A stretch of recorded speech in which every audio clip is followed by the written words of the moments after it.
Good evening, everyone. Good evening. Please remain standing whilst my chaplain, Father John Walsh, says prayers. Let us pray. Lord our God, look with love on the people of this assembly and keep them safe in your service. Guide the members of this council and help them to work together for the good of all. Bless their plans and deliberations and bring them to success. Father, we ask this grace through Christ our Lord. Amen. Our Father, who art in heaven, hallowed be thy name. Thy kingdom come, thy will be done on earth as it is in heaven. Give us this day our daily bread, and forgive us our trespasses, as we forgive those who trespass against us. And lead us not into temptation, but deliver us from evil. For thine is the kingdom, the power, and the glory, forever and ever. Amen. Thank you. Please sit down.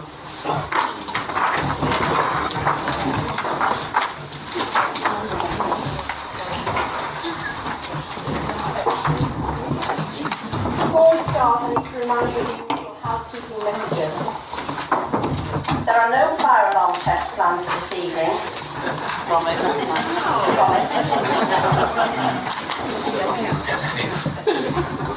So if the alarm sounds, please leave the chamber by the nearest door. Then follow the illuminated fire exit signs and assemble in the car park at the rear of the building. Also, would you all please ensure that your phones are on silent mode. The first item this evening is apologies for absence. Apologies for absence have so far been received from Councillor Armstrong. Are there any other apologies? Councillor Beavers? Councillor Rain and Madam Mayor. Thank you. Any others? Councillor Mackay? No others, thank you very much. The next item is confirmation of the minutes of the last meeting. Can I please have a proposal that the minutes of the council meeting held on the 6th of February 2020 be approved as the correct record? Happy to close those ones, Mayor. Thank you. Can I please have a seconder? Second one, Mayor. Thank you. Does anyone want to comment on the factual accuracy of the minutes or propose an amendment?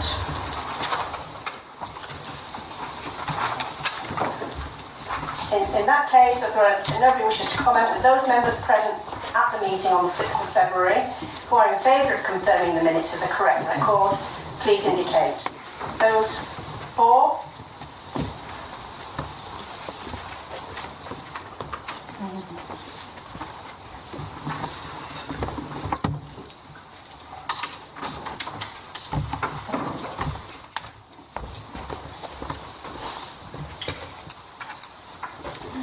Thank you. 38. Those against? 6. Thank you. Any abstentions? None. The minutes of the meeting held on the 6th of February are confirmed. The next item on the agenda is declarations of interest.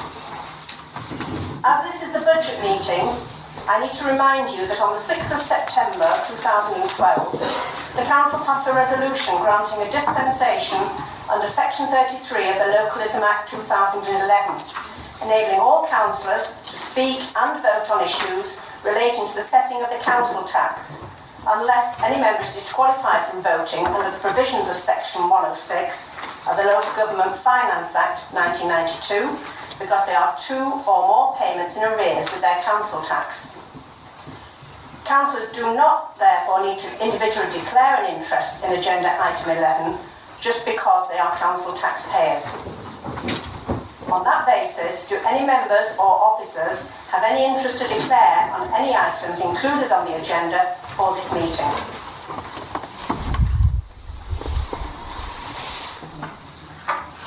No declaration, so the next item is announcements. I've got 4 announcements this evening. A few weeks ago, I was asked by Mrs. Von McCann to pass on the following message, which I am more than happy to do so. She says, I would like to express my sincere thanks to the Council for the park bench placed in Jubilee Park, Knott End, in remembrance of my dear husband, Gordon. Today was the first time I saw the bench, as I have only recently returned from spending time with Gordon's brother in Florida. It is a very kind, thoughtful gesture, and I am touched by the kindness shown by you all. Thank you, Yvonne McCann. My own announcements now. The Mayoress, Councillor Andrea Kay and I will be hosting a spring concert by the Blackpool Male Voice Choir and the Charles Sayre Primary School Boys Choir at St Nicholas's Church, Fleetwood, on Saturday the 21st of March 2020 at 7:30. Tickets are available from Andrea Mullen or at the door. There will be a charity golf day in aid of the mayoral charities held at Knott End Golf Club on Monday the 6th of April. If you are interested in taking part, don't ring me, please contact Councillor Paul Moon. Thank you very much, Paul. And if you want to sponsor anything, you're quite happy to do, just need your money, that's all. Could you say that a bit louder, please, Paul?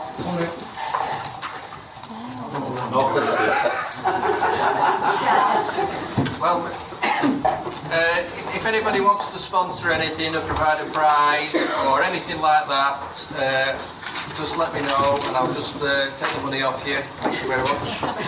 Thanks. Thank you, Paul. The next announcement is one that I haven't spoken to this councillor about, but I am assured it's going ahead because he's been liaising with my mayoress. On the 28th of March, Graham, is that right?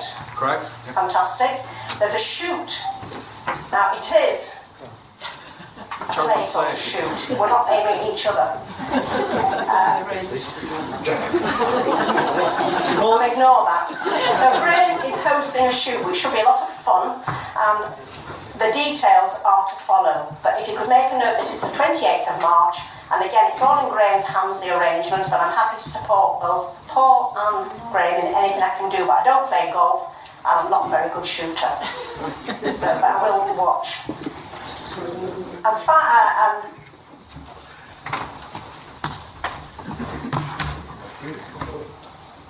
I think that's it now. If there are no other announcements, we'll move on to the next item, and there are no others, which is public questions and statements. So we're now to item 5 on the agenda. I hope you're all keeping up. Public questions and statements. However, there are no questions from members of the public this evening, and the next item is questions on notice from councillors, so item 6. Again, there are no such questions this evening, so the next item is a report on the council's pay policy statement for 2020-21. So on to item 7 now, and it's the pay policy statement. Councillor Henderson, would you please introduce the report and propose the recommendation, and you've got 5 minutes to do so.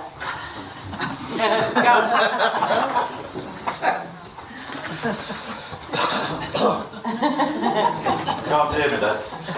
Thank you, Madam Mayor. The report is before members and it's at 3.1. I will propose a report. Is there a seconder for that? Is there a seconder for that proposal? Happy to second that, Madam Mayor. Thank you. Are there any comments, questions, or amendments so far? The first one, please, Councillor Longton. Thank you, Madam Mayor. It's a question for clarification regarding point 5.5 on the report, where it refers to calculating redundancy payments. Adopted the power to use the actual week's pay excluding the employer's pension contribution for the calculation of redundancy rather than the statutory limit. And we weren't really clear what that meant in cash terms. Would that mean that the calculation was actually a higher amount or a lower amount, please? We'll get you a written answer on that one. Thank you, Councillor. Thank you. Any other comments or questions? No? Thank you.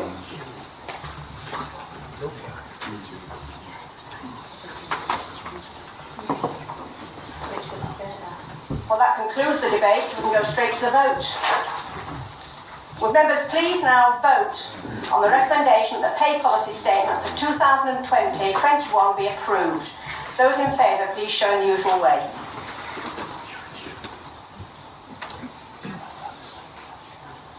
That That's unanimous, so we can carry straight on. The recommendation is approved. And the next item is a report on the 2020 update to the business plan. Councillor Henderson, would you please introduce the report, propose the recommendation, and you've 5 minutes to do so. When you've done that, okay, your 5 minutes starts now.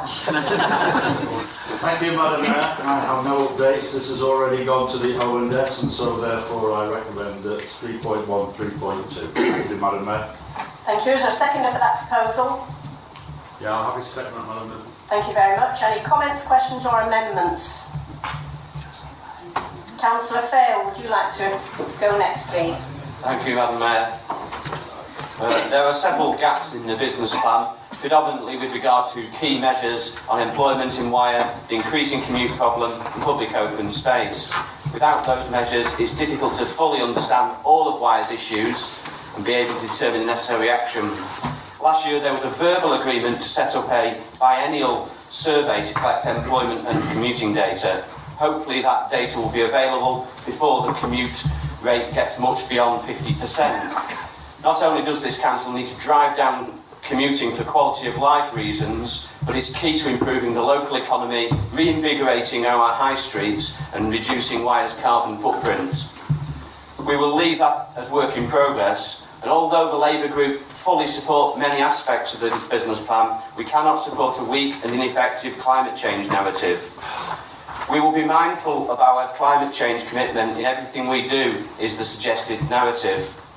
We need to be more than just mindful. The narrative needs to be reflective of the dire consequences we face. Wyre needs to be proactive and put climate change at the forefront of all its strategies. The Council's key decision-making should include a thorough climate change assessment, ensuring the Council is contributing positively to the net zero target. In July, Council may have voted to adopt a 2050 target for net zero carbon emissions, but even so, the narrative only refers to Wyre Council's activities. It doesn't pledge to ensure Wyre as a whole is net zero carbon. But not only is the narrative not reflective of July's commitment, over the last 8 months, it should have become crystal clear that the 2050 target is simply too late. There's been Hurricane Dorian, the strongest hurricane to hit the Bahamas. There's been record temperatures, drought and bushfires in Australia. And in the UK, the wettest February on record with widespread flooding. Unless we act, this will get worse, especially as according to the government's own figures, the country won't meet the net zero emissions and target until 2099. Wyre needs to urgently rethink its position and its targets on climate change. And when I say urgently rethink, I mean now. It's happening elsewhere. In fact, only last week there was a court decision to stop the Heathrow third runway. We would therefore like to propose a change to the narrative on page 30. We propose replacing "We will be mindful of our climate change commitment in everything we do and ensure that the Council's activities are net zero carbon by 2050 with "We will take a highly proactive stance, putting our climate change commitment at the forefront of all our strategies and decision making, ensuring that the Council and the Borough works towards a target of a net zero carbon status by 2030. The written amendment will be passed around now. Please could I request a recorded vote?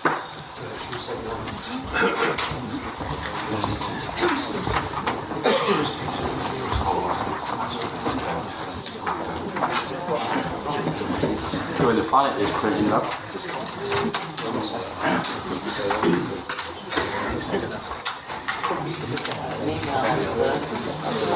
What are you saying?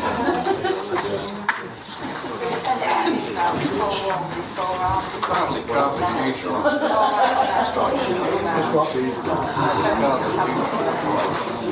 Could have been.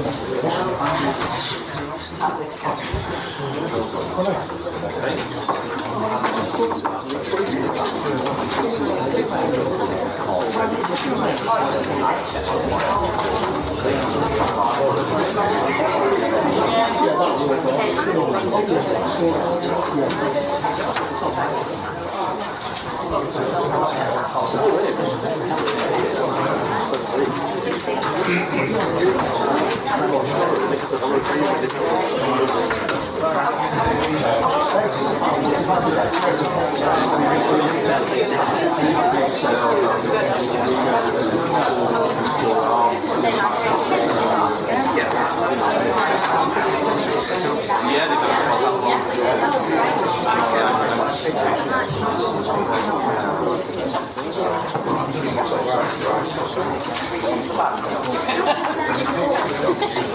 it home, Mike. Give it children to draw on.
Members, can I have your attention, please?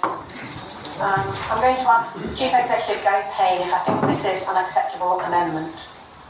Thank you, Madam Mayor. Having read the proposed wording, in my opinion, it is an acceptable amendment, but we need a seconder.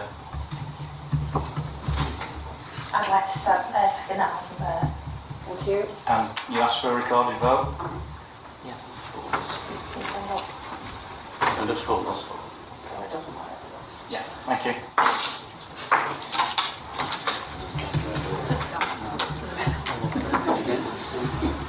So this paves the way now for a debate on the amendment. People now can indicate if they wish to speak on the amendment. So Robert has indicated first.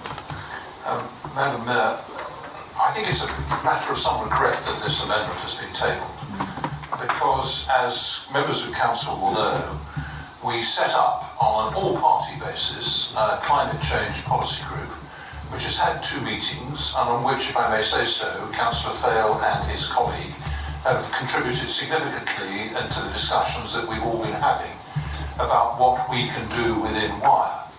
And the key thing is what we can do within Wyre, because we can't change the world overnight. We can't make grand gestures and change things or redress the balance, as Councillor Fale would imply. And it is my determination, as being privileged to be chairman of this committee, this working policy group, to ensure that all colleagues across the piece can contribute. We have already invited parish councils and every school in the borough to have their say, and I'm hoping that we will get some response from that, and there will be other initiatives along those lines. But to start laying down ground rules about what will happen a week next Tuesday within Wyre is simply unachievable, unobtainable, and frankly is nonsensical political claptrap. I would hope we can revert to what we've already decided to do, which is to consider this across the political spectrum, to make contributions and suggestions and recommendations to Cabinet in due course. It's my intention that we will do this sooner rather than later, and I hope that Councillor Fale and his colleagues will make a contribution to that.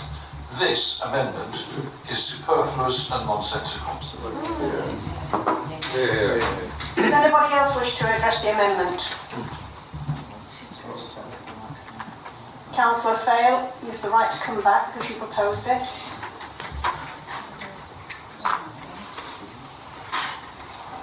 Thank you, Madam Mayor. This is not about setting ground rules, this is about setting a narrative that matches the situation we find ourselves in.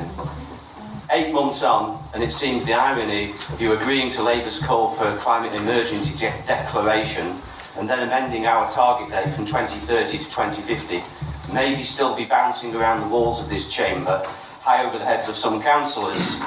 Record temperatures in the Antarctic, a 1 degree increase in the temperature of Lake Windermere in the last 20 years. What part of climate emergency is it difficult to understand? I'm interested to know. Last year, the Intergovernmental Panel on Climate Change reported that to keep the rise in global temperatures below 1.5 centigrade this century, emissions of carbon dioxide would have to be cut by 45% by 2030. Members need to accept scientific evidence that the main action needs to be taken before 2030, not afterwards. So I ask members to support this amendment. Thank you. Thank you, Councillor Fair. Is there anybody else wishes to speak? Sorry. Nobody else can speak.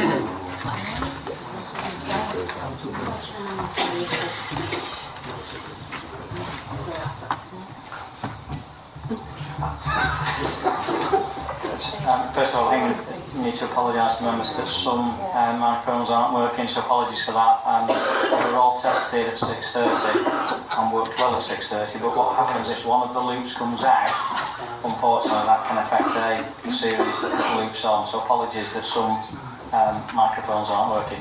So if I read your name out, please can you indicate whether you are for the amendment or against the amendment? Ian Amos? Against. Rita Amos? Against. Lady Atkins? Against. Sir Robert Atkins? Against. Councillor Ballard? Against. Councillor Baxter? Against. Councillor Beavers? For. Councillor Berry? Against. Councillor Barry Birch? Against. Councillor Colette Birch? Against. Councillor Bowen? Against. Councillor Bridge? Against. Councillor Cartridge? Against. Councillor Catterall? Against. Councillor Collinson? Against. Councillor Cropper? Against. Councillor Emma Ellison? Against. Councillor Paul Ellison? Against. Councillor Fayle? For. Councillor Fairbanks? Against. Councillor George? Against. Councillor Gerrard? Against. Councillor Henderson? Against. Councillor Holden? Against. Councillor Ibbison? Against. Councillor Ingham? Against. Councillor Kane? Against. Councillor Marinell? Against. Councillor Leach? Against. Councillor Lompton? For. Councillor Minto? Against. Councillor Moon? Against. Councillor O'Neill? Against. Councillor Orme? Against. Councillor Councillor Robinson? Against. Councillor Smith? For. Councillor Sturziker? For. Councillor Swales? For. Councillor Anton, if you want to vote, you can. Against. Councillor Sean Turner? Against. Councillor Alan Vincent? Against. Councillor Matthew Vincent? Against. Councillor Michael Vincent? Councillor David Walmsley? Against. Councillor Lynn Walmsley? Against. Councillor Webster? Against. Councillor Williams? Against.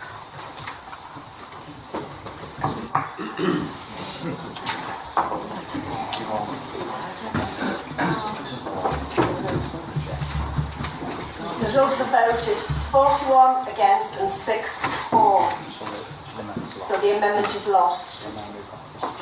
So we are now returning to the substantive motion.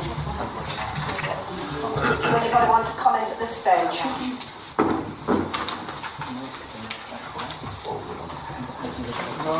In that case, we can move straight to the vote. Those in favour, please raise your hand.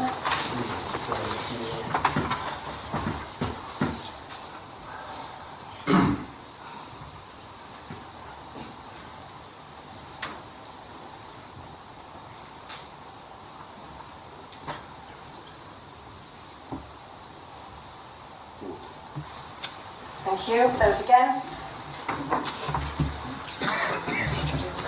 Thank you. Any abstentions? The recommendation is therefore approved. The next item is the council tax for 2020 to 2021.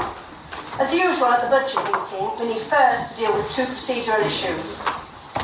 First Firstly, I intend, in line with the normal convention and in accordance with my discretion under Procedure Rule 16.4, to allow the leader of the council, when proposing the budget and council tax, and the leaders of the opposition groups, when commenting on or proposing any amendment to it, to speak without being restricted to a time limit.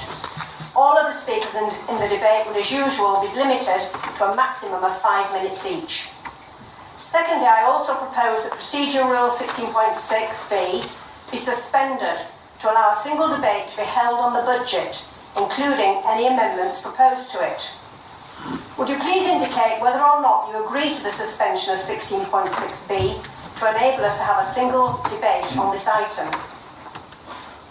Please indicate those of you who are for the proposal. That's unanimous. Thank you. So the proposal's approved, so we'll now start the debate. Councillor Henderson, would you please introduce your report and formally propose the budget recommendations of the Cabinet and the formal council tax resolutions as recommended on pages 31 and 32 of the agenda? You have unlimited time to do so. Thank you, Madam Mayor. The report is before members for the budget. The government announced that they would allow districts to increase council tax by up to 2% or £5 a year on a bandy equivalent property. We have decided to follow the government's lead to maximise our spending power potential whilst keeping costs low for residents and continuing to provide Wyre's vital frontline services. This equates to a rise of £5 a year on a bandy property, or just 10 pence per week, and means the overall cost for all Wyre services will be 56 pence a day. That is just a 1 pence increase from last year. 2020-21 is a one-year settlement deal, so beyond this our funding position is uncertain. The government are conducting a delayed spending review in 2020, as well as consulting on a fair funding review and business rates retention reform. By the end of the year, the position should be much clearer, and central government have previously committed to providing provisional funding allocations by the beginning of December. We've prepared for it over the years by reducing spending, not increasing the level of borrowing, and balancing the books through efficiency savings, income generation and prudential financial management, including exploring commercial opportunities. We also have an excellent track record on efficiency savings, which has protected residents from the full impact of reductions in funding. And we have saved over 6 million, Madam Mayor, between 2010-11 and 2018-19. That's an average of £670,000 per year, and we predict future savings will take us over the £7 million mark. Wyre has never shied away from challenging how we deliver services or making difficult decisions, and will continue to do so. This means continually reviewing how we operate and whether services meet the needs of our communities. We've been steadfast in protecting and improving council services so residents consistently receive high standards of delivery. Our latest Life in Wyre survey results show that 80% of our residents are satisfied or very satisfied with where they live. We will be rolling out a new wheel bin container to replace the box for glass, cans and plastics, and this will help to improve the opportunity for residents to recycle more.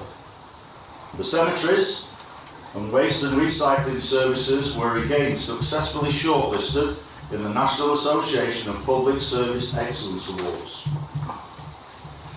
The public toilets provided in Wyre continue to be of a high standard, and the authority was placed in the top 5 of the National Loo of the Year Awards and are now considered in the Premier League public convenience. That can't be bad. Bolton's Vicarage Park, Hawthorne Park and Wyre Estuary Country Park in Thornton, and Fleetwood's Memorial Park have all received Green Flag Awards for yet another year. And as I stated before, Wyre are one of the few boroughs to invest in their green spaces and not just maintain them. Ferry Beach and Marine Beach in Fleetwood, and Rossall Beach and Jubilee Beach in Cleveland have all been awarded Seaside Awards for another year. Wyre is extremely successful in securing funding from external sources, such as the Environment Agency, Coastal Communities and Heritage Lottery, which allows us to keep investing in the borough. In 2020-21, 80% of our capital spending will be financed by external grants and contributions. Examples are 1.8 million to deliver disabled facilities grants providing adaptations to enable people with disabilities to live at home more independently. 0.8 million for the continued restoration of the Mount in Fleetwood, and 0.1 million for digital signage on the coast. The Mount in Fleetwood, of course, is currently undergoing a revival following the successful restoration of the seaward side of the Grade 2 registered gardens to their original 19th century design. A further bid for the Heritage Lottery Fund to transform the landward side has also been successful. This scheme includes the iconic pavilion, the Rose Garden, Gate Lodge, and is expected to be completed by September 2020. We're also operating our venues in a more business-orientated way, maximising opportunities to generate revenue and constantly looking for new ways to earn income. We are utilising our venues for weddings, including the Mount Pavilion, which is proving to be a popular addition to the Marine Hall, Civic Centre and Thornton Little Theatre venues. At the same time, we've ensured that all our fees and charges remain low for community use. We are developing 220 square metres of space, or seeing as we're not in Europe anymore, I should have converted that to square yards. Over Fleetwood Market into studios to offer spaces where artists and creative people can work from, develop products, and maybe even sell their pieces on the trading floor of the market itself. The new Market House Studios will be launched at the end of March 2020. The outdoor area of Fleetwood Market is also going through a redevelopment, and new outdoor units are being installed for fresh food and other items which will follow soon after. These improvements and digital signage to be installed in 2020-21 have been funded primarily from coastal communities. That is following a successful bid for 0.8 million. The Wyre Beach Management Scheme, £42 million scheme, aims to reduce the risk of coastal erosion and flooding to over 11,000 properties and significant infrastructure within the core area of Wyre. The scheme combines sea defence improvement works in combination with beach management through the combination of beach-controlled rock groins working with nature to raise beach levels, beach nourishment and improved monitoring.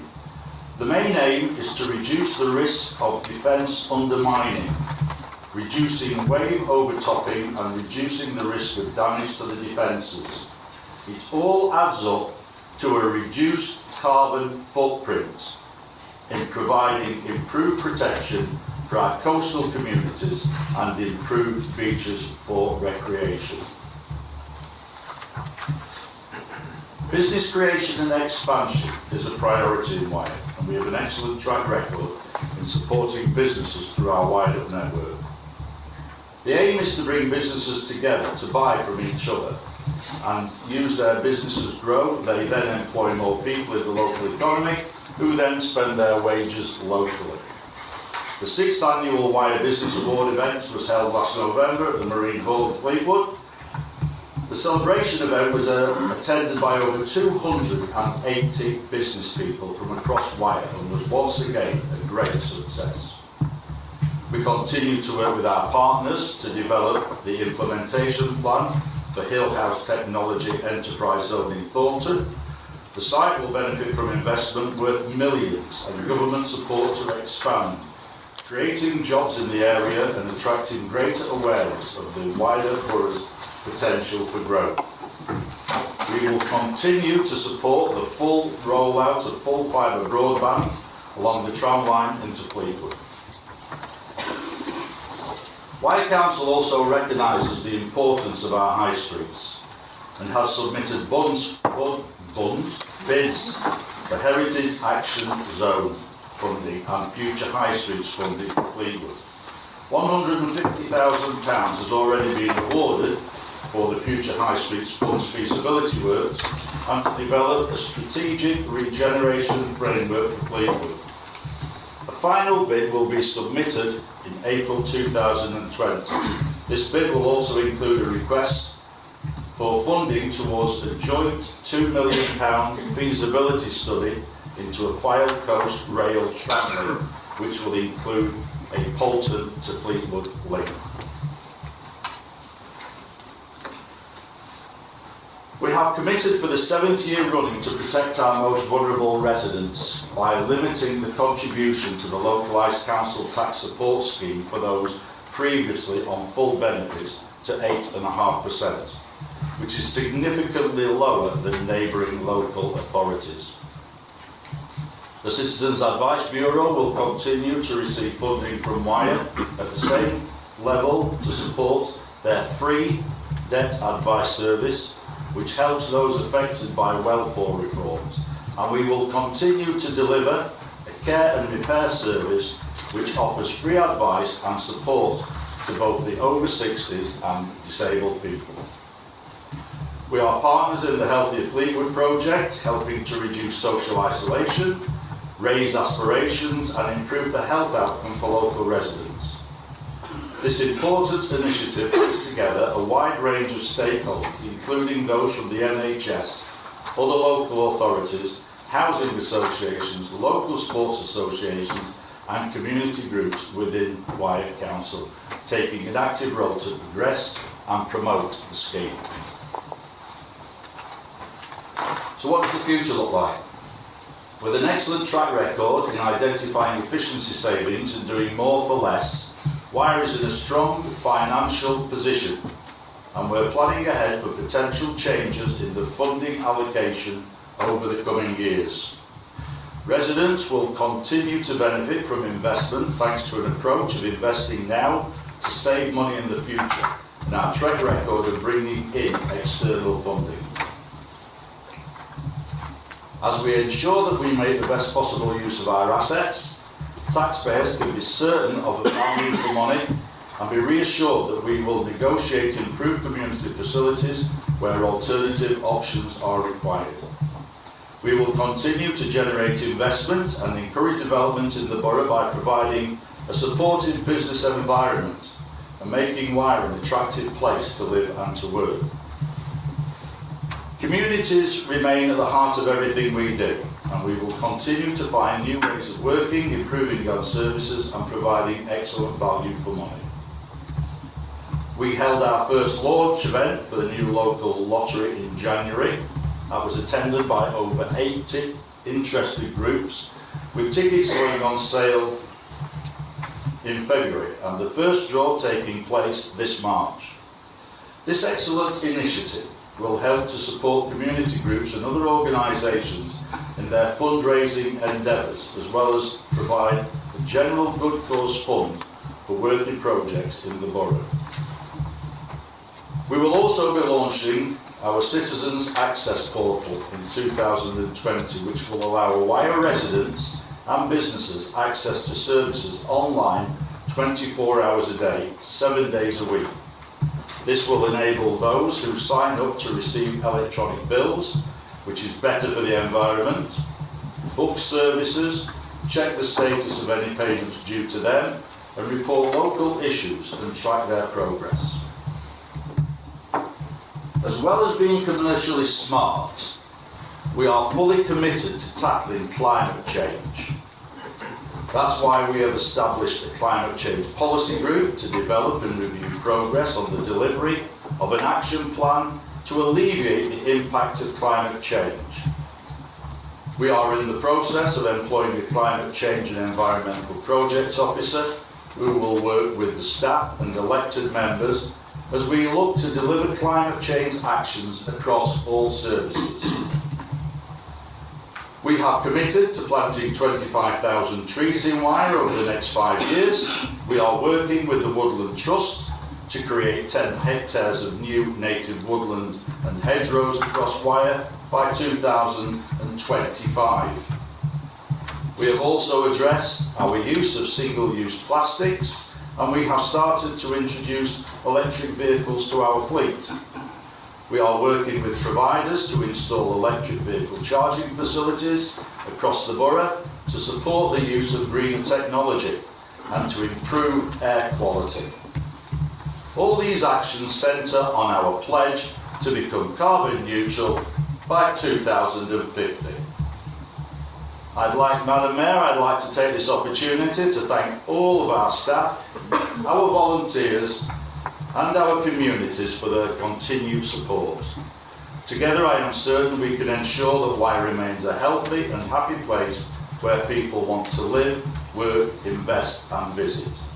I should also like to thank Claire James and her staff for the continued hard work they do to maintain that the borough has sufficient funds. Madam Mayor, this budget keeps Wyre in its rightful place as a top performing council, and I commend this budget and its recommendations at 3.1 to 3.4 to members. Thank you, Madam Mayor. Thank you, Leader.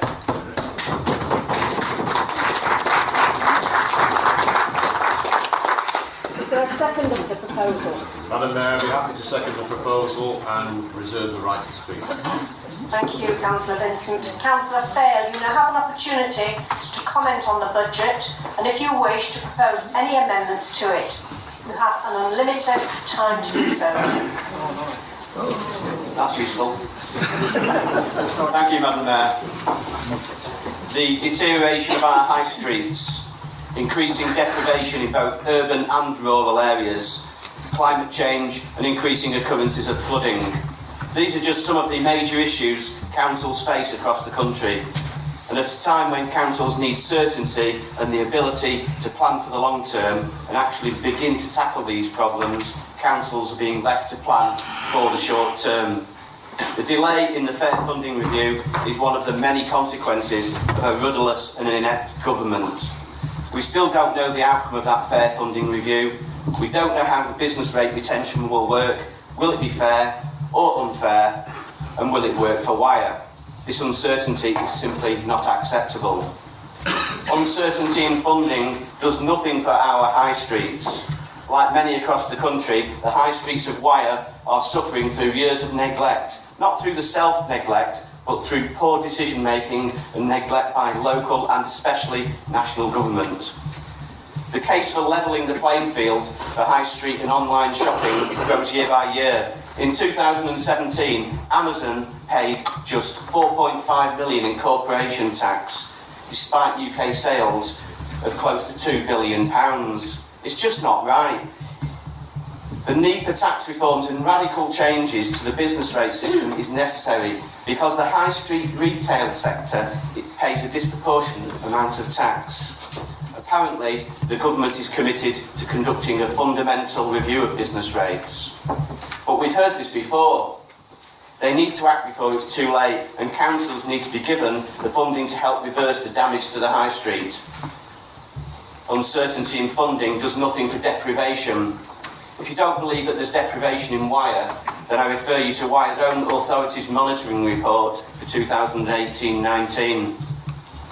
I quote, "Whilst much of Wyre ranks in the least deprived areas of England, with some areas such as Garstang and parts of Poteley-Fylde, Thornton and Cleveland ranking in the least deprived 10%, a number of areas in Fleetwood are ranked amongst the most deprived 10% in England, notably Pharos and Mount.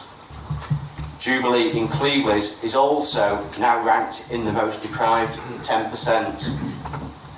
If evidence of increasing deprivation and poverty were needed, you need to look no further than the millions using food banks, the rising number of homeless, the increasing those dying on the street, and reductions in life expectancy.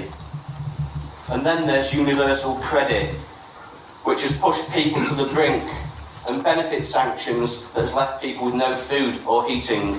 Universal credit is driving claimants to loan sharks to pay for basic necessities in life. Basic necessities like food, clothes and heating. What an omni-shambles and a misnomer universal credit truly is. It brings shame to this supposedly civilised country, and despite its name, it actually comes out with no credit at all. So much so that in February, after weeks and months of bad press, the government announced they were pausing the rollout of universal credit. That's a start, but what is needed are for the fundamental flaws to be removed, with a system put in place based around the very people it is meant to be there to support. The basis of the system should not be to cause misery, but that's its fundamental design concept. Over 14 million people in this country living in poverty. That's around 22% of the people. But it's actually worse than that, with 34% of children living in poverty. A study for the TUC found that the number of children growing up in poverty in working households has risen by 800,000 since 2010. The study found that 2.9 million children were growing up in such families, up 38%. The study found that government policies had driven most of the rise, with benefit cuts responsible for pushing 485,000 children in working families below the poverty line. It's bad enough such poverty exists, worse still that it's not being tackled, and the uncertainty in funding just makes matters worse. The government must take full responsibility for the huge growth in food banks. It's great that there are people willing to support those most in need, but the need for food banks is not something to be proud of. Just to emphasise how far back this government has taken, listen to this crazy stat. Apparently there are now more food banks operating across the UK than there are McDonald's restaurants. The fast food chain has around 1,300 locations, while there are believed to be more than 2,000 food banks in operation across the country. More people than ever before are being forced to use food banks because they're unable to afford the basics. Still, locally in Wyre, there has been an attempt to redress the balance with the new McDonald's in Cleveland, inappropriately placed as it is. So that's something to be proud of, isn't it? So what else does this uncertainty in funding do? Well, it certainly does nothing to help combat climate change. Britain should be preparing for its seasoned tidal rivers to rise by up to 6.5 feet in the next 80 years, according to the scientists in charge of protecting Holland against flooding and sea level change. According to the head of Holland's Delta programme, which oversees long-term flood risk management, the rise in the level of the North Sea may accelerate sharply from 2050, potentially reaching 6.5 feet by 2100. That is nearly double the Met Office worst case predictions. Clearly, this is just one scenario, and there are many others. But there's an old saying, hope for the best, but prepare for the worst. That's what the UK government and councils across the UK should be doing right now. We should be making bold and radical changes, treating the current climate change not just as a challenge, but as an opportunity to improve the lives of residents and helping to provide a bright future for the next generations. Councils have to take responsibility because I fear the government isn't taking it seriously enough. And Boris Johnson's record doesn't actually fill me with any confidence. Between 2008 and 2018, he voted against stronger climate action on every single occasion. We have seen during the recent floods how the PM hid himself away whilst the country was battered by weeks of storms. Give us the funding that is going to be required, and in return, we will show Boris Johnson what empathy and urgency looks like. If the funding is put in place, I'm confident councils will do more than just their bit to tackle climate change. It really is worrying that funding is not in place because it urgently needs to be. And for those who say the country cannot afford this, I say we cannot afford not to afford this. I know Wyre has made a start, but we have a long way to go, and we should be setting a budget that allows Wyre to begin tackling the climate change big ticket issues. Not only do we have uncertainty in funding, we also have to battle with austerity. 12 months ago, I reported we'd been told by government that austerity was over and that government's claims have been shown to have been untrue. Since then, both during and after the general election, we were told the same thing. Well, it didn't take long for the claims to be shown for what they are. More lies. In January, the PM requested all government departments to identify savings of up to 5%. The man just can't help himself. It just oozes out of him. With on average local government funding cuts of 60p in the pound since 2010, it seems the austerity shenanigans, presumably dreamt up by weirdos and misfits, are set to continue. Here in Wyre, we've lost nearly £7 million in funding since 2010. It really shouldn't be the case that councils only concentrate on trying to maintain services. Councils need to be given the funds and the autonomy to tackle the current and very real issues they face. But without that funding, it's a matter of papering over the cracks. Councils should predominantly be funded through progressive tax, not regressive tax. But this government would rather tax the less well-off than have a fair taxation system. Year after year of council tax increases help to widen the growing gap between rich and poor. And by continually tightening our belts, making service reductions, and at the same time increasing the regressive council tax, the council only succeeds in colluding with a government committed to the dismantling of our public services. Taken with LTC's 3.99% increase, which is predominantly a response to the government's abdication of responsibility for social care provision, the overall increases are higher than the wage rises of many. We are spiralling into a continuing cycle of increasing regressive taxation, and it's simply wrong. Councils need to push back. Wyre and other councils should be trying to hold increases in line with inflation whilst pressing the government to rethink its disastrous austerity and regressive taxation policies. With the Consumer Price Index currently at 1.8%, there is an argument to hold council tax down. But due to the other elements, all rising by more than that, taking such a stance in Wyre would have little effect. If we held Wyre's increase at around CPI rather than 2.5%, it would make a difference of just over £1 a year for a Band D property. Therefore, we won't be proposing an amendment to the council tax increase. We've made comment in previous years of higher than inflation increases to fees and charges. Like council tax, fees and charges are also regressive.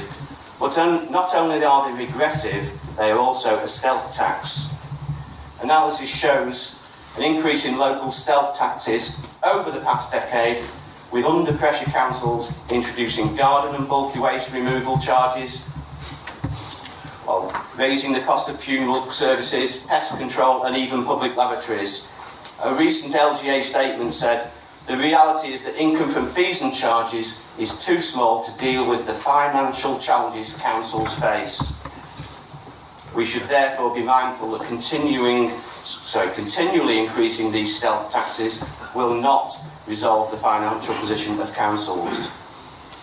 Predominantly, this year's fees and charges increases in Wyre are broadly in line with the 1.8% CPI, but there are a number of increases where this is not the case. The first of these that I shall mention is the hire of sports pitches. Now, I don't know whether the rise requested by YMCA is connected, but as recently as October, the medium-term financial plan briefing said that one of the 2018-19 achievements was that the leisure centre subsidy reduction was achieved. contrast this with the latest briefing that suggests that that reduction has now been followed with an increase in subsidy of £75,000. Now, maybe it's coincidence, or maybe this is an attempt to lessen the increasing subsidy, on paper at least. Either way, the 5% average increase really isn't justifiable, and that point was made at overview and scrutiny in December, but to no avail. Overall, the set of fees and charges are predominantly in line with CPI, but this one isn't. This particular increase may have been called in, but for the lack of faith we have in that process. Time after time, call-ins have not been considered objectively. In fact, while I've been on the council, only one Tory councillor has supported a call-in, and that on a single occasion. It's worthy of mention that this person is no longer in the council. Read into that what you will. I can only hope that one day all councillors will think objectively, and maybe then the public can have confidence in the call-in proceedings. Anyway, as we are not at that evolutionary stage just yet, we are bringing this to your attention now, as this is the first and only opportunity for all councillors to consider fees and charges as part of the whole budget package. We are proposing the previously approved rise in the cost of hire, ranging from 3% to 6%, is revised down to 2%, rounded to the nearest pound. The reduction in revenue is predicted to be £335 in 2020-21. This is not a great difference, but a 2% increase shows reasonableness. The council should not put itself in the line for accusations of a stealth tax rip-off. And let's not obsess with what other authorities may or may not be doing. Let's encourage sport, not discourage it. The second issue I wish to highlight with fees and charges is the annual green waste subscription. The wish to minimise the council's costs and encourage residents onto direct debit where they're able is not unreasonable. It makes sense. What doesn't make sense is the use of a stick to beat council taxpayers with to make this happen. The stick, in this instance, is the surcharge of £5 for not switching to direct debit. £35 a year rather than £30. That's nearly 17% more. There are many who can switch to direct debit, but there are also people without online access to their bank or a nearby bank to visit to arrange this. The green waste subscription has been, since its introduction, yet another stealth tax here in Wyre. Residents don't pay 56p a day, as claimed. They pay far more. For those subscribing to this service by direct debit, this alone adds over 8p a day, and for the record, in 2019-20, 43% of households paid this stealth tax. In the knowledge that the public have real concerns over this discrimination, it would be wrong to knowingly continue with the £5 surcharge. As with the sports pitch hire charges, this is the first and only opportunity for all councillors to collectively consider the surcharge as part of the whole budget package.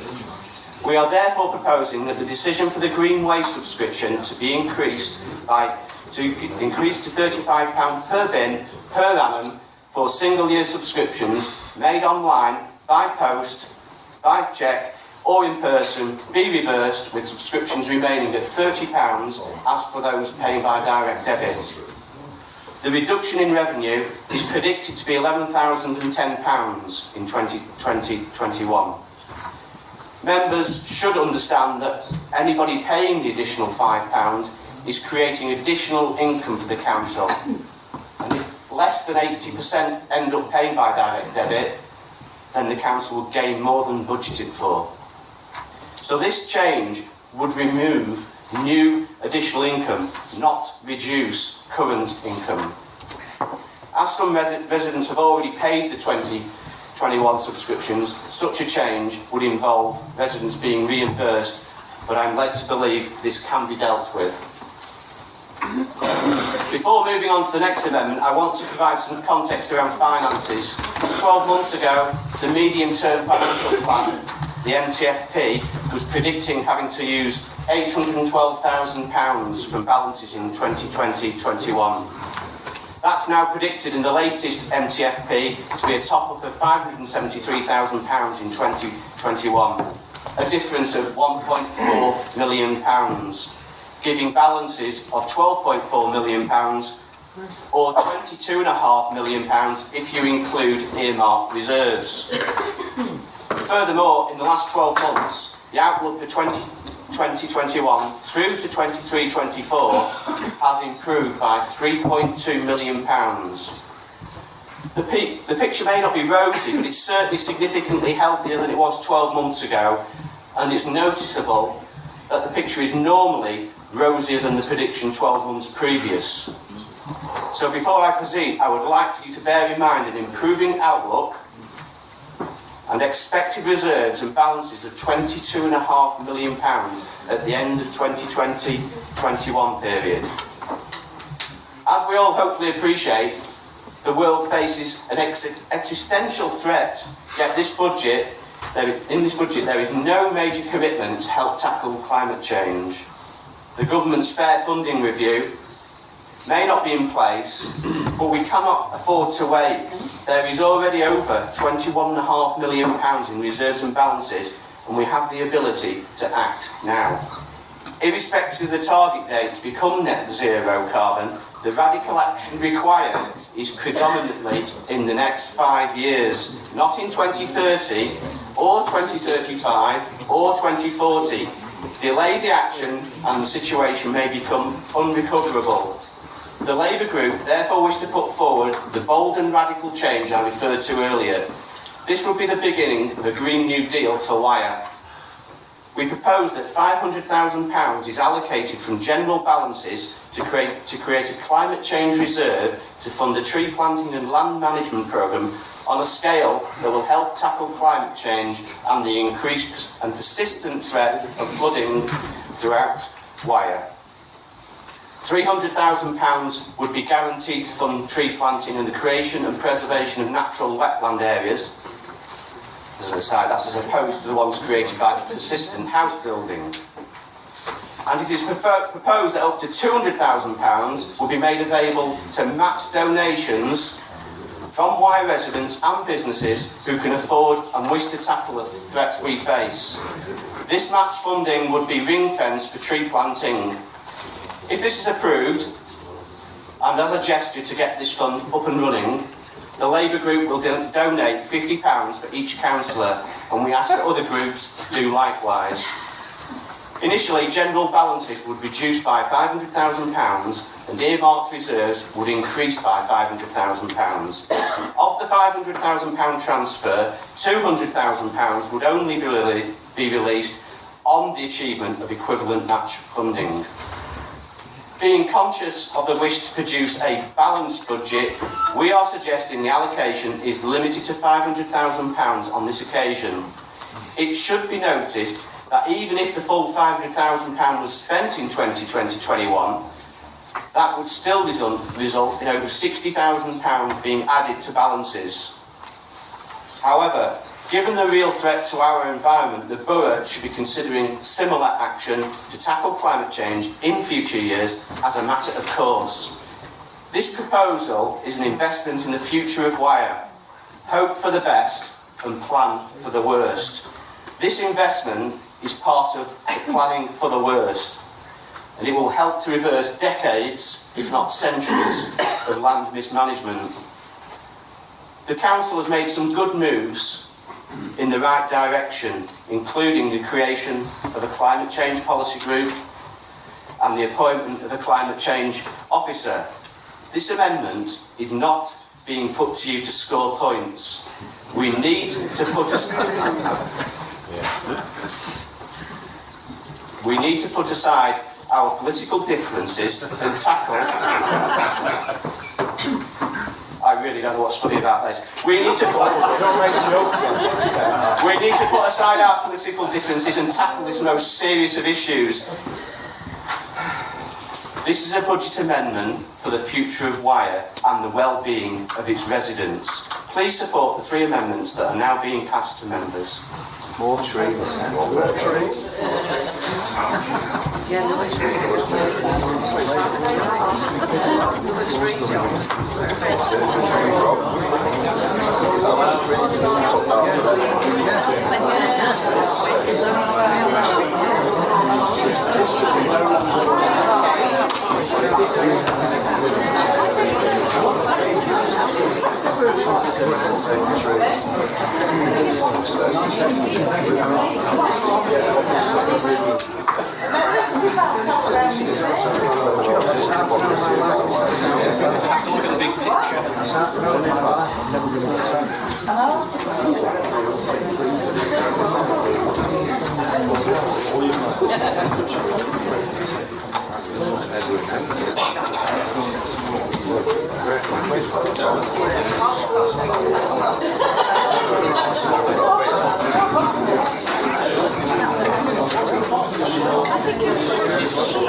Thank you, members. Is there a seconder for the amendment proposed by Councillor Bale? Yes, Madam Mayor, I would like to second that amendment and reserve the right to speak. Thank you, Councillor Beavis. Councillor O'Neill, you now have the opportunity to comment on the budget and, if you wish, to propose any amendments to it. You also have an unlimited time to do so. Thank you, Madam Mayor. Don't worry. I'm a bit of a realist. I think when it comes down to the climate change part of things, I'm quite happy with Sir Roberts chairing that committee, and I think it's the way forward for the council. I do like to praise good work when it's done. So Claire James and your team, I think you do a smashing job on the budget and everything else. We're quite happy. We're quite happy with the budget. There's nothing we can pull out at the moment. Thank you. That's a sort of speech. Are there any? Councillors, are there any other amendments? Please.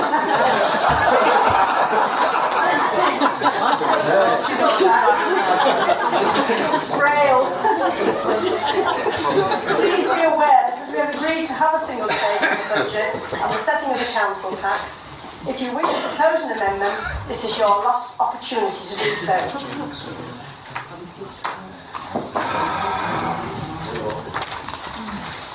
Would any members who wish to speak either on any of the amendments proposed and or the budget and council tax recommendations proposed by the leader of the council, please indicate.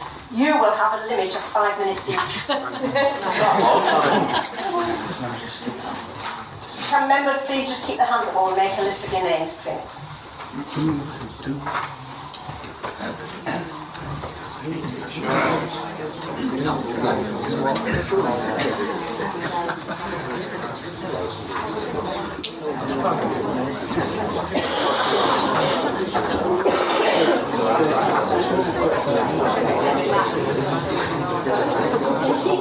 hands up, please, if it's not put your name down.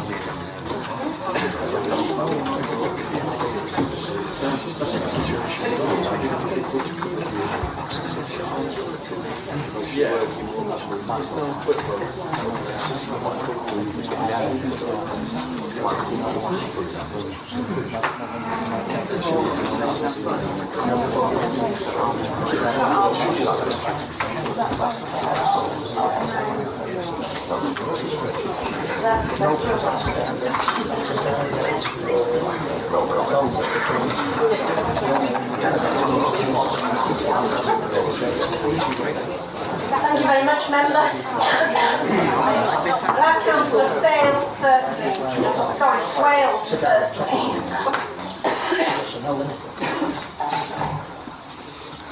When we have increasing problems with obesity, evidenced by the regular amber or red statuses of related measures on the business plan, it really is difficult to fathom why a 5% plus hire of sports pitches is proposed.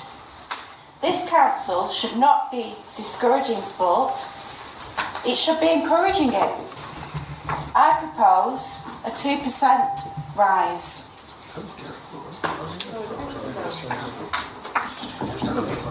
Councillor Sturziker, you're next, please. Thank you, Madam Mayor. May I remain seated? Of course. Thank you. If you feel anything like I do, please do. Mine's regarding the green bin surcharge. The change in fees proposed in October wrongly assumes that all residents have the ability to direct debits, either themselves or via a bank.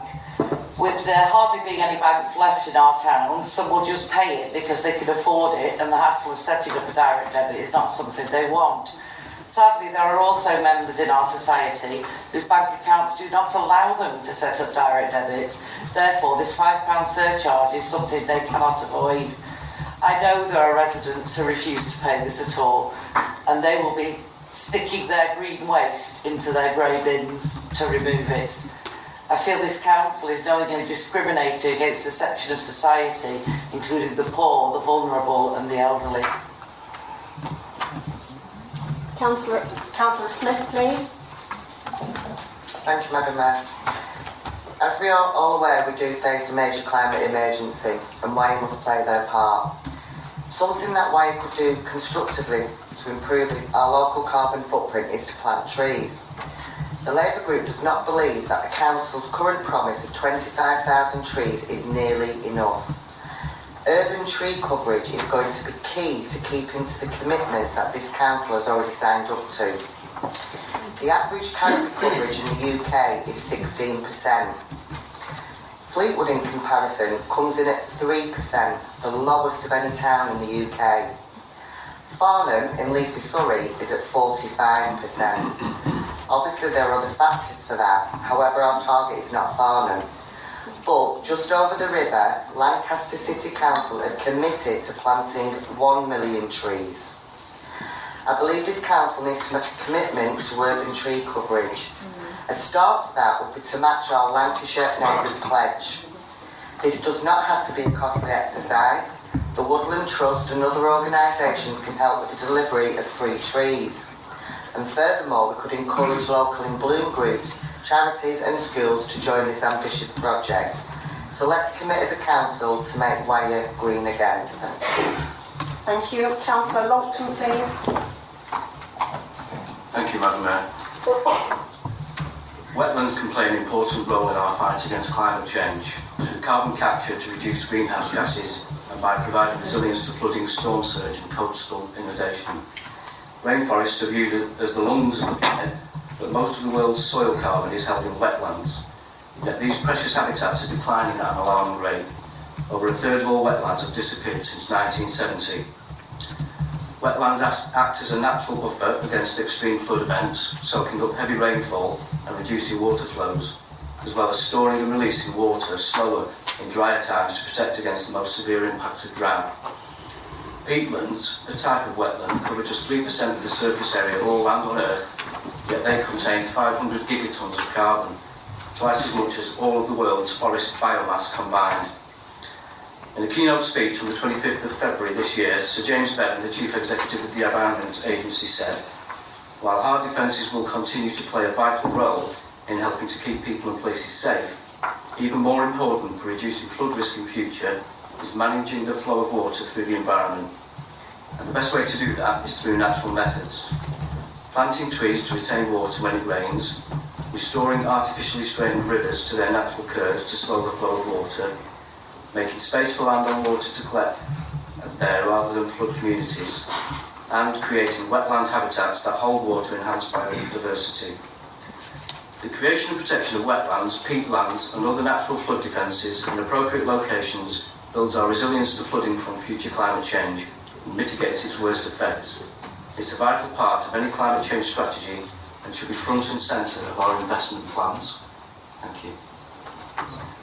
Thank you. Councillor Bevis. I want to go later. Yeah. Councillor Fairbanks. Thank you, Madam Mayor. I just want to point out the fees and charges green waste subscription. I'm assuming that the extra £5, if you don't subscribe to direct debit, would be for administration costs. That's what I would assume anyway. And I propose that the council, instead of planting 25,000 trees, I think you should have an extra one on there for the amount of trees that we've handed out to us tonight.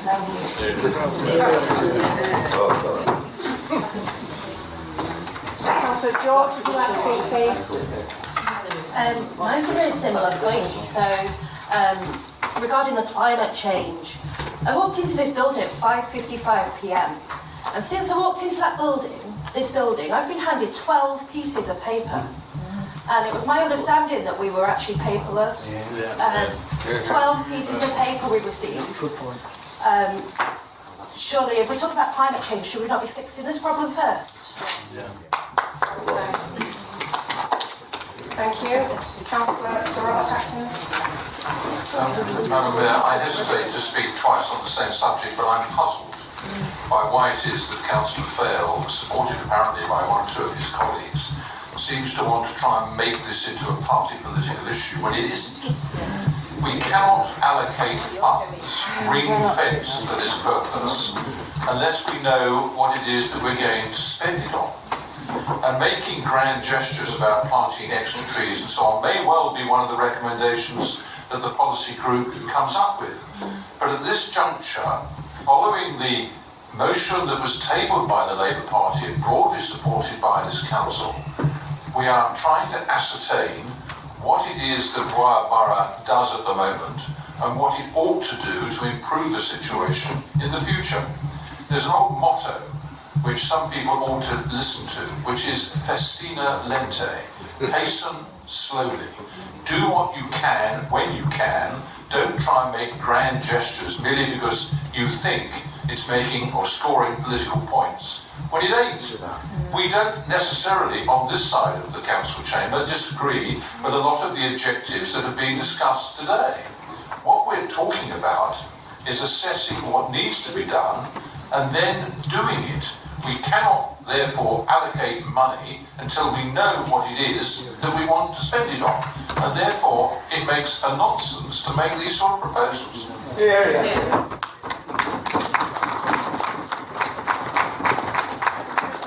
Councillor Bridge, please. Thanks, Madam Mayor. That's a court voice. Right, so let's begin with the green bins. They're very popular, green bins, I've noticed, and we've rolled them out, and more and more people have taken them up. They're very good for the environment as well, of course. But may I explain to you why we had to introduce a fee for the green bins? Because a Labour County Council withdrew nearly £1 million of our funding for them. So, number one, thank you. So thank you, Labour, for that. But we're grown-ups. We're given something to do, we did it. Next, Planting. Well, we already are in discussion a long way down the path with Rivers Trust and the Woodland Trust. So Rivers Trust, for instance, are getting involved in peatlands. That's something that we are actively working out with them. And planting trees as well with the Woodland Trust. So we're getting there. By the way, 25,001 is a minimum. It's a minimum. We have an aspiration for far more. But again, we're grown-ups. So we're saying, this is what we can deliver, but we hope to deliver more. Welcome to the real world. Right, now, as I say, we're the grown-ups in the room. I'm sorry to say that, it might sound very, but we know what we can do, we know how we can do it, and we can deliver it as well. So it's all right saying, oh, we need to do this, we need to do that. We would all agree, however, we are taking positive steps that can be delivered and can do it. And we are doing that in so many ways, but we're doing it because we're grown-ups. I do have some sympathy for Councillor Fay, I suppose, because, well, I'm sorry, his sense of righteousness and superiority. Why couldn't you persuade the people, first of all, in Wyre to vote for you, and then secondly, the people in Great Britain to vote for you? The grown-ups get voted in because the grown-ups get things done for Brexit as well. Thank you. Councillor Michael Vincent, please. Thank you, Madam Mayor. Towards the start of the big long attack on the Conservative government and this council that Councillor Fayol embarked on before telling us we should put our political differences aside and be with him, he referred to, and I quote, high street neglect from this council. Madam Mayor, as Councillor Bridges just rightly alluded to, the negativity that comes out of Labour both locally and nationally is tiresome and the public have absolutely no tolerance of it. You only have to look at Cleveland's High Street, an area of the borough he purports to represent, to see how low levels of non-occupancy there are. So essentially, Cleveland's High Street is better occupied than it has been in my memory. There are a few shops and cafes that aren't occupied at the moment, but I don't foresee that lasting too much longer. Garstown, Polton, thriving. It is correct that Fleetwood has a real problem on the High Street, but as a Conservative-led authority, what we've chosen to do is, rather than complain and blame everybody else, we're applying for funding. The future High Street bid, the heritage zone, the investment in the market. We're looking at things that we can do to make Fleetwood High Street thrive again. We will do what we can, because that is what we do. No business and no resident of the borough will thank him for talking it down. Madam Mayor, he spoke of sales taxes. Just in case Councillor Fayol has made it to this point in his life without knowing this, a tax is compulsory. Therefore, the green bin charges are not a tax, stealth or otherwise. They are a voluntary charge. Madam Mayor, at the Madam Mayor, at the election in December. Let Councillor Vincent continue, please. Thank you, Madam Mayor. At the election in December, this sort of negativity was rejected. At the election in May, this sort of negativity was rejected. Perhaps it's time that the Labour group reject Councillor Fayol's negativity and look to somebody who could lead them into positive discussions to make some progress for the wards that they represent. Thank you, Councillor Vincent. Is there anybody else who wishes to speak before we listen to those people who've reserved the right to speak? Councillor Lady Atkins. Can I just say, last night I attended the Millennium Green talk, and it was about flooding. And one of the speakers there was the River Trust. And I can assure you that they are working so hard to help stagger the water down the River Wyre, and also being in touch with Abbeyfield to try and get more trees built in and around that area. So if anybody's got any land that they could possibly use to stem some of the water, they would be very glad to hear from you. Thank you, Madam Mayor. Thank you, Lady Atkins. Is there anybody else who wishes to speak? Well, in that case, we'll move to the people who've actually reserved the right to speak. So first up, Councillor Beavis, please. Thank you, Madam Mayor. I'd like to speak about climate change. There are so many ways to tackle climate change. We should have government backing and funding to help speed up the move from fossil fuels. We should have government legislation on transport, housing and land management to tackle the imminent climate disaster this planet is being propelled towards. But this government, when they are faced with the impending disaster of global warming, are classic climate change deniers. The scientific predictions that Cleveland, Fleetwood and Blackpool will be underwater by 2050 unless we drastically cut our emissions should be enough for all of us to understand why we need to act now. Because of this, we in Wyre should be leading the way, not pretending that global warming has nothing to do with us, while spitting out our dummies and pointing at everyone else, saying, if they aren't doing anything, why should I? Well, why don't we try putting our big boy and big girl pants on and doing what we can to fight for our future generations? In England, we only have 10% tree coverage. This is shameful compared to France at 31% and Germany at 32%. In Lancashire, we have less than 6%. Nearly half the national average and the lowest in the counties. But Fleetwood beats them all with a grand total of 3% coverage. It's time for us to act, and it's time now. The new home bonus was introduced to provide local authorities with an incentive to encourage housing growth. In 2013, the Public Accounts Committee said the Department for Local Government has yet to prove that the new homes are being built through this scheme are in areas of housing need. I believe this council fits that description perfectly. Where there's a field, there's a potential new housing estate, and where there's a new housing, there is the new homes bonus, or as it should be called, the new homes bribe.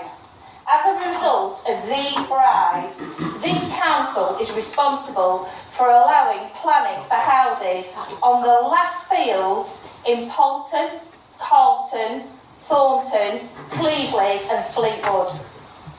It's not even as if the communities are getting any benefit that allegedly this fund is for. Councils and communities. Can I make a point of order, please? I've not finished. Councils and communities were meant to decide how to spend the extra funding, but instead the housing bribe has been used to cover up Conservative government cuts to this council.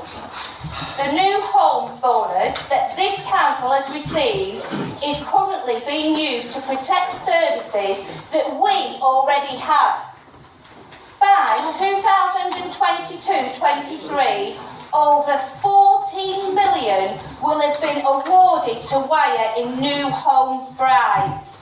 £14 million. Today, we, the Labour group, ask you, the ruling Conservative group, and your colleagues in the Brexit Party to support this amendment. We ask that you join other districts and lead the way. We ask that you use the new homes bonus to make a difference, to help protect our world for future generations. So, let it be our legacy that we in Wyre stood together and actively began to fight to save our world. Our government refuses to accept the reality of climate change, but I see the reality every day. And if you're truthful, so do you. Do the right thing and stand with us. Please support the Labour Group amendment. Thank you, Councillor. Thank you, Madam Mayor. First of all say that I don't appreciate members in this room being accused of taking the prize. There will be repercussions for that, I'm quite sure. Sorry, Councillor Vincent, can you start that again? Members, Councillor Vincent right at the start did say he reserved the right to speak. Yeah, thank you. You've been councillors for long enough to know how the procedure works. And I particularly won't take it from a party whose leader very recently felt that he had no interest to declare when he stood up and proposed something which was intended to get WASPy women a payment, and one of those WASPy women was his own partner, as he quite openly declared. And the Conservative members took the right view. Point of explanation, Madam Conservative members took the right view. Point of explanation. I explained that. You stayed in. Explain it to the debate, please. Will you stop the debate, please? Please carry on, Councillor Vincent. I'll be as non-partisan as Councillor Fail was, Madam Mayor, in my response. He painted a picture of the state of the country which is nearly as gloomy as his own party's predictions of their own chances in the forthcoming local government elections. Even worse than their abysmal showing in the general election, and a great start, I don't think, for their now likely new leader, the posh dull boy from Islington, who has the charge around his neck of being the lead member of the Labour Party who wanted them to renege totally on their previous election pledge to honour the vote of the public to leave the EU. Good luck with him. On the few points that he mentioned Wyre in, he managed to come up with a reduction of 335 quid on a budget of 40 million. Wow, that's exciting. I have to say that he mentions climate change as if it's something that we're not doing, when frankly we are doing it. He mentioned himself in his speech that we have general reserves of around £12 million, and as Councillor Sir Robert Atkins pointed out to us, we have more than enough money to meet any recommendation we believe that will come forward from the climate change group and will need action and money from this council to produce. And he says that this is not a political showboating. Well, of course it is. Last year, Councillor Beavers asked us for £35,000 for a rail feasibility study for rail to come back to Fleetwood. A study which is actually going to cost £2 million. Now, if that isn't showboating, what is? She can't even get within 98% of the actual cost of it, which shows just how fiscally competent this crowd are. The money will be available because we are, as all Conservative Party governed councils are, very fiscally competent, and we have built up a fighting fund from which we will be able to meet the very substantial challenges that face this borough over the next few years. We're confident we can do it. They're not, but then again, they're not very good. I would ask you to reject these proposals and stick with the original budget. We'll face the challenges. We've got the cash to meet those challenges, and we will.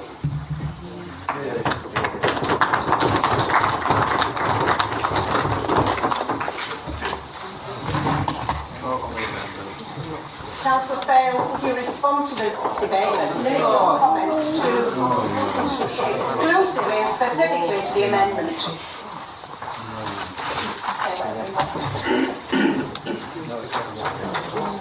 I won't respond to the drivel that we just heard from Councillor Vincent. I hope members can see their way to supporting fees and charges amendments that rectify issues around discrimination and disincentivising sport. It may be £335 to you, but for the ordinary person in the street, this is about an increase in charges to their playing fields, and you're not helping matters with getting people there healthy.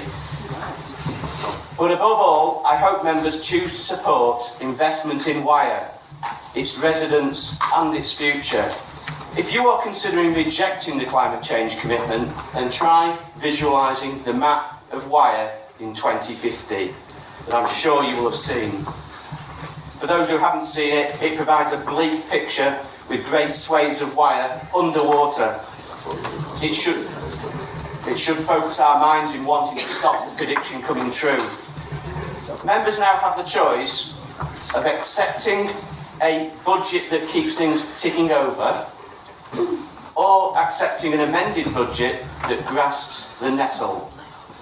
I appreciate the uncertainty around finances created by government, and in normal circumstances, a holding budget may be appropriate. The problem is, we're not in normal circumstances. The world needs to act on climate change, the UK needs to act on climate change, and this council needs to act on climate change. This is about setting a budget and allocating money, not spending it. In the same way as £1 million has been set aside for property investment, and whose spending relies on a detailed plan being passed by Cabinet, I see no difference in this. We have a new climate change officer taking up her position shortly, and working alongside the climate change policy group, this allocation of money will provide the officer and the group with the backing they need to do their job. The detailed plan will take into account action already being taken and justify spend on a professional basis. The number, type and required maturity of trees will determine the cost, and where the trees are planted is also for a detailed report, not here. This amended budget pushes back on discrimination against certain sections of society, removes a needless disincentive to play sport, takes a stand against stealth taxes, but crucially, this amended budget takes decisive action against climate change. Together we make a difference is a fine slogan for Wyre, but how about in 2050, if we are still around, being able to say, together we made a difference. We don't know what the future holds, but together Wyre residents and this council can influence that future. In 2050, none of the members here today want to be accused of not having done everything they could to minimise the impact of global warming. Let's put aside the political difference. Let's take the bull by...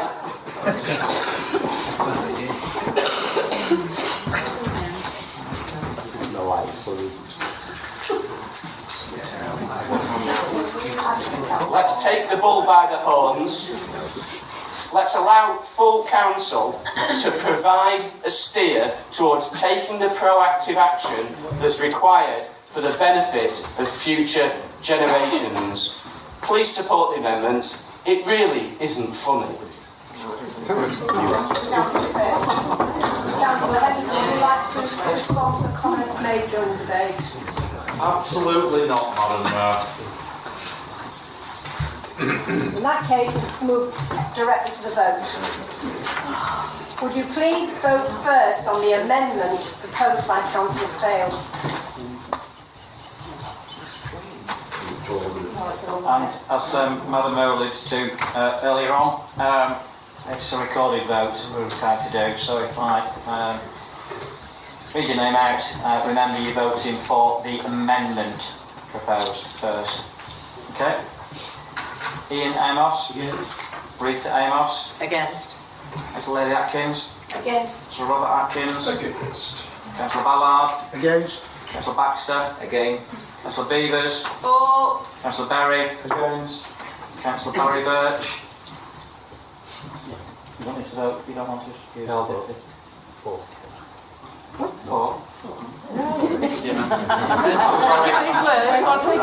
Sorry, I can take that. Councillor Colette Birch? Against. Councillor Bowen? Against. Councillor Bridge? Against. Councillor Cartridge? Against. Councillor Castrol? Against. Councillor Collinson? Against. Councillor Cropper? Against.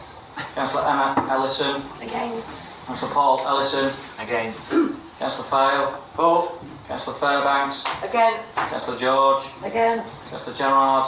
Against. Councillor Henderson? Against. Councillor Holden? Against.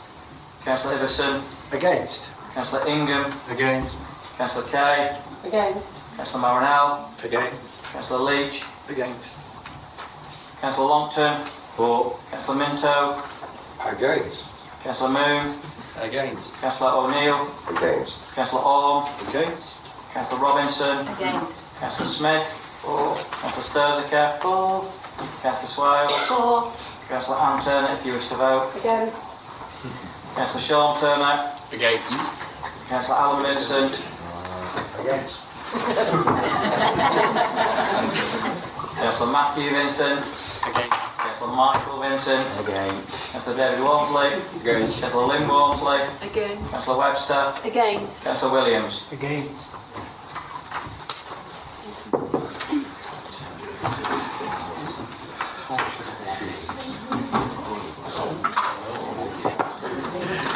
The results of the vote are 40 against, 7 for, so the amendment is lost.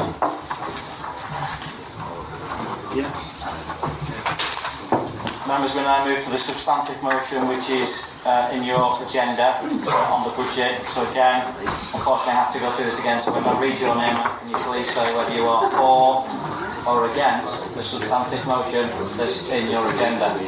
Councillor Ian Amos. For. Councillor Rita Amos. For. Councillor Lady Atkins. For. Councillor Sir Robert Atkins. Aye.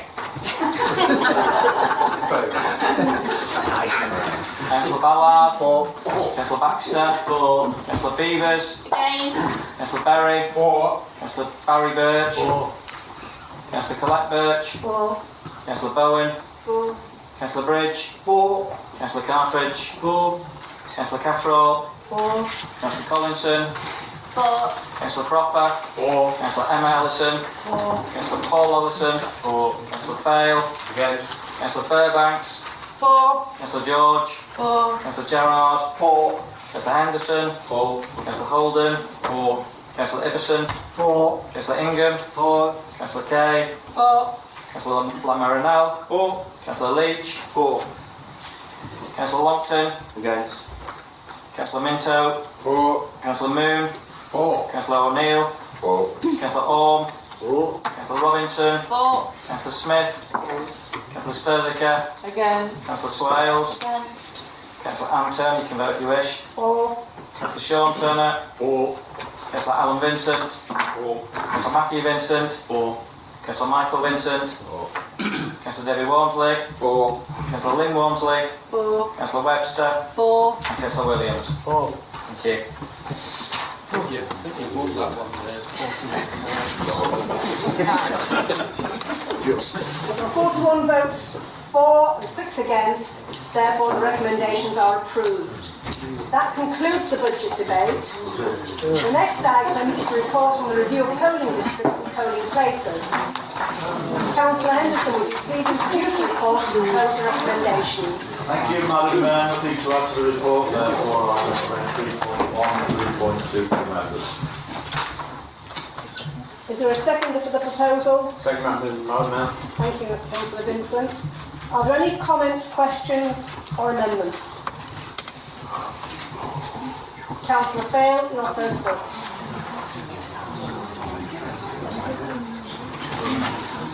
It's okay, there's a limit to the length of time I can speak on this one. As part of the review process back in the autumn, I suggested there was a need for additional polling stations in Cleveland's Park Ward, Bourne Ward and Victoria Norcross Ward. I would like to ask why these suggestions have not been taken up. I understand the difficulty in finding premises, but there is an option for portable polling stations. Suitable locations were provided, but it seems cost is the issue. There may be additional cost for this solution, but for me, the key thing is to try to increase participation in the democratic process. If the polling station is too far away or difficult to get to, then there is a disincentive to vote. And in all these wards, there are issues with either distance or ease of getting to the polling station. I'm sure Fleetwood members are pleased with the new Mount portable polling station at Harbour Village.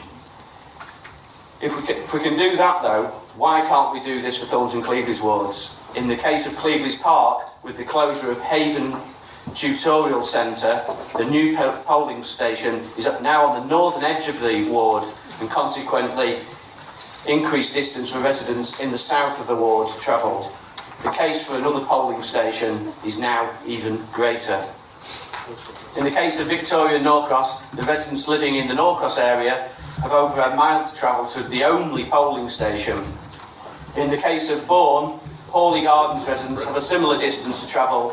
If neighbouring Marshmill can have 3 polling stations, I see no reason why Bourne can't. Suggested amendments have already been put forward and seemingly rejected, so rather than just suggest the same amendments, which are still necessary in my view, I think the report just needs taking away for reconsideration.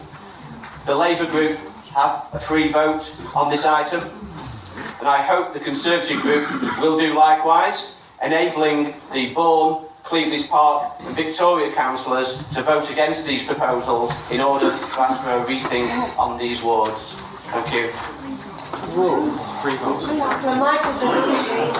Madam Mayor, the reference to a free vote asks more questions than it answers. How many times do they not have a free vote? How many times does he write the questions for them like he clearly has done tonight?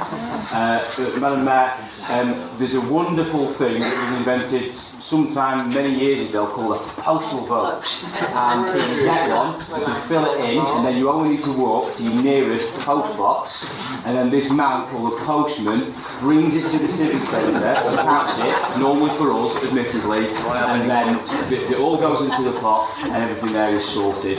Madam Mayor, the polling stations are where they are. In my ward in Carlton, we're quite lucky in that we have a church hall that's right in the middle of the ward.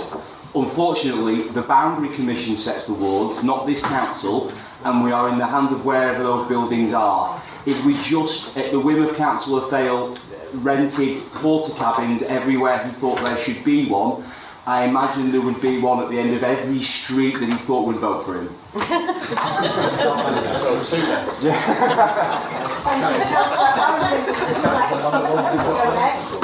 Thank you, Madam Mayor. I actually have some sympathy with Councillor Thale on this occasion. I was asked by a number of residents of the Bescott Way estate to explore the possibility of having another polling station in Victoria and Norcross.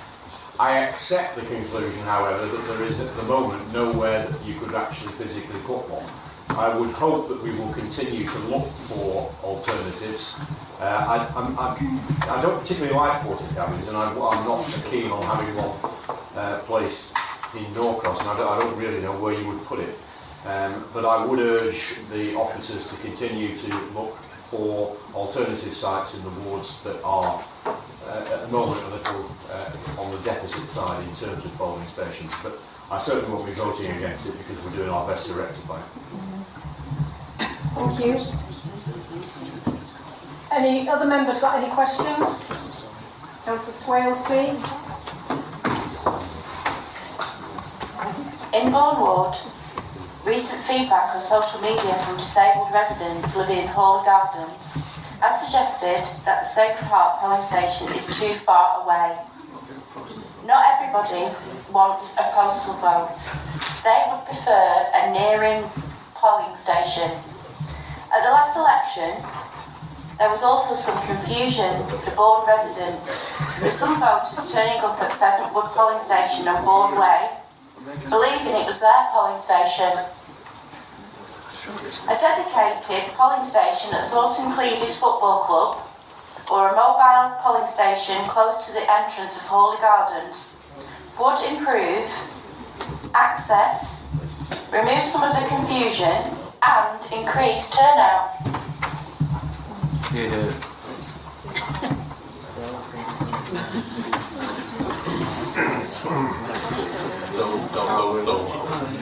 Are there any other comments or questions, Councillor Ballard?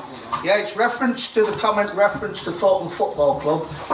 She should be quite aware it's closed. It's actually going to be moving over to Bourne. It's going over to Pulfoot area. So that won't be one. And the reference to the social media she was referring to, I did put out that I do agree with that. that we do need to look at that area, but it's where we put it and how we put it. So I don't disagree with her, but the other one is that the residents were on about, which was Bourne Way. That one is now being moved. That's going to Mayfield. That will serve the residents because that is a safety issue. But I'd like to know where we could find a place. But I don't disagree with it. But I think the way forward at the moment is to go with the voting, postal vote, support the postal vote. If anyone's disabled, I will go and help them personally myself. Thank you, Councillor Ballard. Councillor George. I just have a question about the mobile units. On all the other polling stations it states that they are wheelchair accessible, conveniently situated, etc. Are the mobile units wheelchair accessible as well? Yes. Thank you. Any other member wish to ask a question or make a comment? In that case, Councillor Henderson, as the proposer of the recommendation, would you please respond to the debate? Yes, thank you, Madam Mayor. It's very simple. If you look at key issues and proposals at 5.2, the first 6 lines, it says it there. The officers have examined the existing polling places in considering their continuing suitability, which they do on a rolling basis. And I'm sure that in the future, if more polling stations are required, or if more people have postal votes, less polling stations are required, then that will happen for the future. But this is for now. And as Councillor Fail said, we should pull this. Well, no, I'm not pulling it. Thank you, Councillor Henderson. That concludes the debate. Would members please vote now on the recommendations? Those in favour, please show.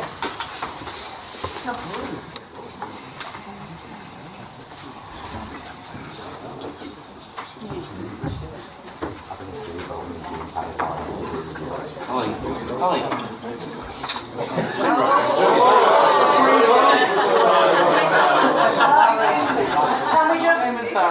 These are numbers, no?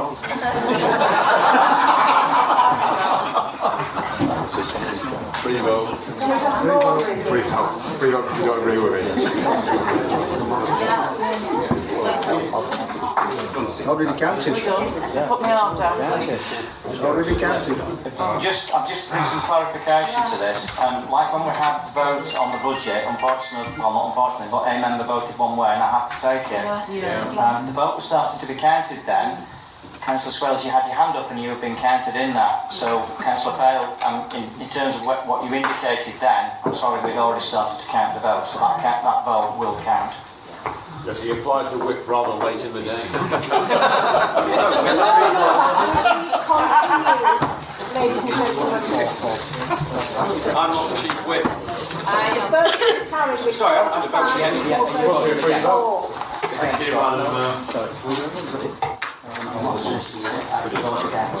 Is there anyone who wishes to vote against? You would just take one hand.